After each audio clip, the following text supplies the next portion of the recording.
ஆண்டவராகிய இயேசு கிறிஸ்துவுடைய அவர் செய்த அதிசயங்களையும் நன்மைகளையும் உங்கள் மத்தியிலே நாங்கள் சொல்ல வந்திருக்கின்றோம். இதோ இந்த நாளிலே ஆண்டவர் உங்களை அன்பாய் நேசிக்கிறார். அவர் உங்கள் மேல் பிரியமாய் இருக்கிறார். உங்களை அன்புடன் அழைக்கிறார். ஏன் என்று சொன்னால், பரலோக ராஜ்யத்திலே அவர் நமக்காக ஒரு இடத்தை அவர் தேர்ந்தெடுத்திருக்கிற அந்த தேவன் நம்மையும் பரலோக ராஜ்யத்திற்கு கொண்டு செல்வதற்காக அவர் உங்களை அன்பாய் நேசிக்கிறார். உங்களை அவர் அழைக்கிறார். என் அன்பான தேவ ஜனங்களே, இதோ இந்த வேளையிலே நான் ஒரு சாட்சியாய் நிறுத்தி கொண்டிருக்கிறேன். இதோ இந்த ஊழியத்திலே நாங்கள் எல்லோரும் ஒன்றாய் கூடி இங்கே வந்தபோது எல்லோரும் ஆடலும் பாடலுமாய் இங்கே ஆடிக்கொண்டிருக்கிறோம்.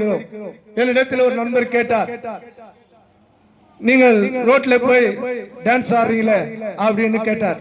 அப்போ நான் சொன்னேன், செத்தவனுக்கே நான் போய் கூத்தாடினேன். என் தேவன் உயிரோடு இருக்கிறார். அவர் எனக்கு செய்த அதிசயங்களையும் நன்மைகளையும் ஆனா பார்த்தவன், ருசி பார்த்தவன், அவருக்கு நான் ரோட்ல டான்ஸ் ஆடுறத பத்தி எனக்கு கவலை கிடையாது அப்படின்னு நான் சொன்னேன். என்ன அப்படி சொல்றீங்க என்னாரு? ஆமாம்பா, செத்து போயிட்டான், அவனுக்கு போய் நான் டான்ஸ் ஆடுறேன் பார்த்து நாக்குறான். இல்ல, நான் இப்பொழுது ஆடுகிறேன். இதை ஆண்டவராகிய இயேசு கிறிஸ்து பார்த்து கொண்டிருக்கிறார். என் அன்பான தேவ ஜனங்களே, நான் இந்த சரீரம் அவர் கொடுத்த சரீரம். நான் ஆவடி பகுதியில் இருக்கிற ஒரு விமானப்படை, அதாவது மத்திய அரசுல நான் வேலை செய்திருந்தேன். அங்க வேலை செய்யும் போது அங்க எல்லா விதமான உயர் பதவிகளில் நான் இருந்தேன். அப்போது அவர் ஒரு ஜோசியம் பாக்குறவரு.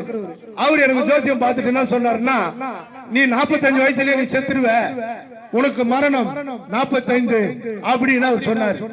நான் அவரு போய் ஜோசியம் பார்க்கல, ஆனா அவரா பார்த்து சொன்னாரு 45 வயசுல நீ செத்துருவேன்னு சொன்னாரு. ஆனா எனக்கு இப்ப 67 வயசு ஆகுது. இந்த 67 வயசு வரையும் நான் ஜீவிக்கிறேன். ஆனா அந்த நேரத்தில் அவன் சொன்ன நேரத்தில் பார்க்கும் போது பொதுவான எல்லா விதமான கெட்ட பழக்கங்கள் இருந்தது. அங்க மிலிட்டரியில வேலை செய்தால அங்க கம்மி வேலையில மிலிட்டரி சரக்குலாம் கிடைக்கும், அதெல்லாம் குடிச்சிருந்தேன். ஆனா ஆண்டவரை நான் ஏற்றுக்கொள்ளும் போது அந்த குடிக்கிற நேரத்துல மருத்துவர் எல்லாம் சொன்னாங்க, உன்னுடைய உடல்நிலை, உனக்கு பிரஷர் இருக்குது, உனக்கு சுகர் இருக்குது, உனக்கு ஹார்ட் அட்டாக் வரும், இப்படி எல்லாம் என்ன சொன்னாரு, டாக்டர் சொன்னாங்க. அப்போ அந்த டாக்டர் பேச்செல்லாம் நான் கேட்கவே இல்லை. அப்போ நான் குடிச்சுட்டு இருந்தேன், ஆன்ஸ் போட்டு இருந்தேன். போதை பழக்கத்தில் சிலவற்றை நான் பெரும்பாலும் அனுபவித்துக் கொண்டிருந்தேன். அப்போல்லாம் அவன் எதுவுமே யார் சொல்லி நான் கேட்கல. ஏன்னா என் தாய் தந்தை சொல்லி நான் கேட்கல. என் பெற்றோர்கள் எல்லாரும் என்ன ரொம்ப வருத்தப்பட்டாங்க. அப்பா, நீ ரொம்ப ஓவரா குடிக்கிற, ஓவரான பழக்கம் மத்தியில் இருக்குது, இதெல்லாம் நீ விடு அப்படின்னு சொன்னாங்க. அதெல்லாம் நான் கேட்கல, மருத்துவர் சொல்லியும் கேட்கல, யார் சொல்லியும் கேட்கல. ஆனால் ஆண்டவராகிய இயேசு கிறிஸ்துவிடத்திலே நான் உடல்நல சரியில்லாத, அதாவது எனக்கு ஹார்ட் அட்டாக் வந்துச்சு. அந்த ஹார்ட் அட்டாக்காக நான் மருத்துவரிடம் செல்கிற போது அந்த மருத்துவர் சொன்னாரு, இனி நீ குடிச்சா, இனி ஆன்ஸ் போட்டா, இல்லாத பழக்கம் எல்லாம் நீ வச்சிருந்தீனா நீ சீத்துல நீயும் மறிச்சிடுவ அப்படின்னு சொன்னாரு. அப்போ கூட நான் வேதனைப்பட்ட அந்த நேரத்துல, ஆண்டவரே, எனக்கு 2 பிள்ளைகள் இருக்கு, ஒரு பெண் பிள்ளையும் ஒரு ஆண் பிள்ளை இருக்கிறான். அவங்களுக்கு சின்ன வயசா இருக்கிறாங்க, அவங்களுக்கு நான் இன்னும் திருமணம் செய்யல, அவங்க எதுவுமே அவங்களுக்கு எதுவுமே செய்யலையே அப்படின்னு ரொம்ப வருத்தப்பட்டு தேவனிடத்திலே வேண்டினேன்.